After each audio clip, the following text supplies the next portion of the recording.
Hi guys! For today's last video, magluluto kami ng sinigang na corned beef. Ito ang mga ingredients: sibuyas, sinigang mix, bawang, labanos, kangkong, at corned beef. Una, nagpainit muna ako ng mantika. Pagkatapos, magigisa na ako ng bawang. Sunod naman ang sibuyas.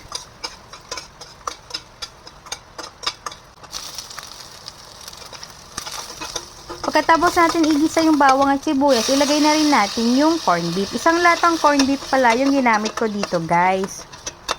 Sa halagang 100 pesos, meron na kayong sinigang na baka, guys. O, diba? Sobrang sulit. After natin igisa yung corned beef, maglagay naman tayo ng sabaw. Mga 3 baso yung nilagay ko, guys. Pagkatapos niyan, pakuluan muna natin siya ng ilang minuto. Sobrang bilis lang maluto nito, guys, kasi yung corned beef luto na siya. Nilagay ko na rin pala yung sinigang mix, guys. Pagkatapos niyan, isusunod ko na yung kangkong. Comment naman kayo kung taga-san kayo para alam ko kung saan nakarating tong video ko.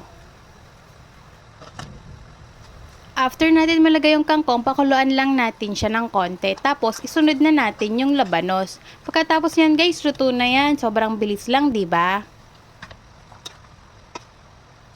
Sobrang sarap nito, guys. Kaya try nyo rin.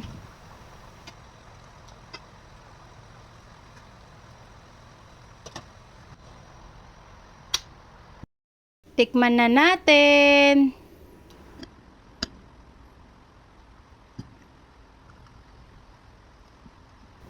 Ang sarap, guys. Yun lang. Thank you for watching. Follow for more videos. Bye-bye!